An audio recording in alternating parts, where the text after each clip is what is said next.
Այնտեղ հին Իրաքի սրտում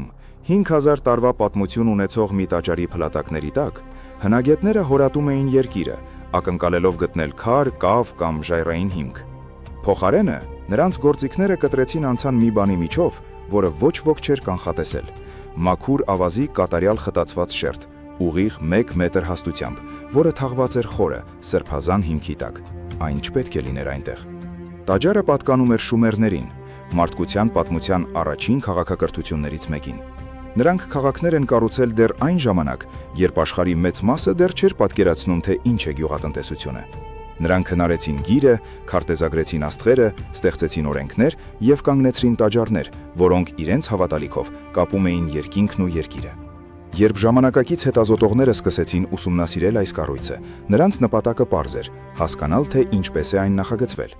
Սակայն այն, ինչ նրանք գտան հիմքի տակ, սովորական պեղումները վերածեց իսկական առեղծվածի։ Երկրաբաններն արագորեն հաստատեցին մի տարօրինակ փաստ։ Տաճարը շրջապատող տարածաշրջանում բնականորեն չեն առաջանում ավազի նման մեկուսացված շերտեր այդ խորության վրա։ Չկար ոչ ջրհեղեղի հետք, ոչ հին գետի հունի փոփոխություն, ոչ էլ անապատի ներխուժման որևէ օրինաչափություն, որը կկարողանար բացատրել դա։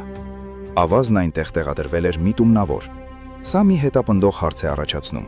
ինչու պետք է հնագույն քաղաքակրթությունը տեղափոխեր եւ թաղեր մի ամբողջ մետր ավազ տաճարի տակ, միայն այն ընդմիշտ կնքելու համար։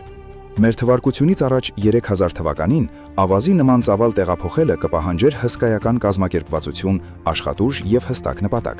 Սա պատահականություն չէր, սա նախագիծ էր։ Որոշ գիտնականներ ենթադրում են կառուցվածքային պատճառ։ Ավազը կարող է կլանել տատանումները, այն կարող է կայունացնել հիմքերը։ Հնարավոր է շումերները հասկանում էին հողի մեխանիկան այնպիսի մակարդակով, որը մենք թերագնահատում ենք։ Բայց եթե սա լիներ զուտ գործնական նպատակով, մենք կակնկալեինք նմանատիպ շերտեր գտնել ամեն մի կառույցի տակ։ Սակայն մենք դրանք չենք գտնում, ինչը մեզ տանում է դեպի մի ավելի հետաքրքիր վարկած։ Միջագետքյան հավատալիքներում արարումը սկսվել է քաոսից։ Նախքան աստվածները կձևավորեին աշխարհը, գոյություն ուներ նախաստեղծ ծովը, մի հսկայական անորոշ անդունդ։ Այդ քաոսից ծնվեց կարգը, քաղաքակրթությունը, մարդկությունը։ Իսկ ինչ եթե ավազը խորհրդանշում էր հենց այդ սկզբնական քաոսը։ Ինչ եթե ամեն տաճար խորհրդանշականորեն կառուցվում էր դրա վրա։ Պատկերացրեք ծիսական իմաստը, ամեն անգամ, երբ նրանք սրբազան կառույց էին բարձրացնում, նրանք վերակենդանացնում էին տիեզերքի ծնունդը, քաոսը ներքևում, կարգը վերևում։ Մի ֆիզիկական հիշեցում, որ կայունությունը հենվում է անտեսանելի ուժերի վրա։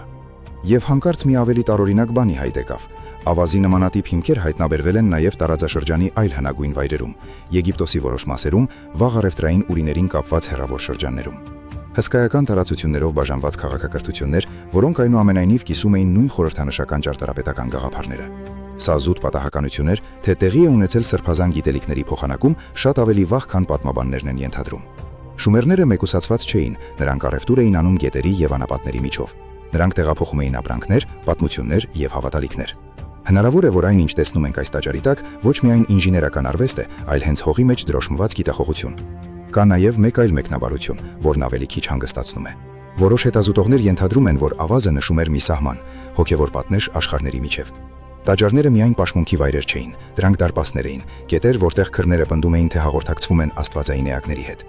Կառույցի տակ ավազի շերտ տեղադրելով, նրանք կարող են խորհրդանշականորեն բաժանել մարդկային ոլորտը աստվածայինից, ստեղծելով մի սեմ, մի անցումային տարածություն։ Եթե դա ճիշտ է, ապա այս հայտնագործությունը փոխում է մեր պատկերացումները վաղ քաղաքակրթության մասին։ Սրանք կույր փորձարկումներ անող պրիմիտիվ շինարարներ չէին, նրանք նպատակասլաց մտածողներ էին, որոնք տիեզերակությունը ներդնում էին ճարտարապետության մեջ, կոդավորելով հավատքը քարի ու հողի մեջ։ Ավազի շերտը ստիպում է մեզ առերեսվել մի ավելի խորը իրականության հետ։ Հին աշխարհը կարող էր ընկալել սիմվոլիզմն այնպիսի մասշտաբով, որը մենք այսօր հազիվ ենք գիտակցում։ Նրանց տաճարները միայն շենքեր չէին, դրանք փիլիսոփայական հայտարարություններ էին, ֆիզիկական արտահայտումն այն բանի, թե ինչպես էր նրանց պատկերացմամբ կառուցված տիեզերքը։ Եվ 5000 տարի այդ ուղերձը թաքնված մնաց մեր ոտքերի տակ։ Ժամանակակից տեխնոլոգիաներն այն բացահայտեցին պատահաբար, պատմության շերտերը ծագող խորադանիշի միջոցով։ Սա մի հիշեցում է, որ նույնիսկ տարավոր ուսումնասիրություններից հետո անցյալը դեռ պահում է գաղտնիքներ, որոնք մարտահրավեր են նետնում մեր պատկերացումներին։ Մենք հաճախ հնագույն քաղաքակրթությունների մասին մտածում ենք որպես դեպի արդիականություն տանող սոսկ քայլերի, բայց այսպիսի հայտնագործությունները հուշում են այլ բան։ Նրանք ոչ թե պարզապես գոյատևում էին, այլ խորհրդացում էին հենց կեցության մասին։ Ինչու թաղել 1 մետր ավազ տաճարի տակ, որովհետև նրանց համար հիմքերը միայն ֆիզիկական չէին, դրանք տիեզերական էին։ Եվ թերևս ամենամտահոգիչն այն է, թե ել քանի կառույց ամբողջ աշխարհում է թաքցնում նմանատիպ շերտեր։ Քանի հնագույն շինարար է իմաստավորել իրենց հիմքերը, նախապես իմանալով, որ ապագա սերունդները գուցե երբեք չտեսնեն դա։ Տաճարն այսօր էլ կանգնած է ավերակների մեջ, ժամանակից մաշված, լուր իրաքյան արևի տակ։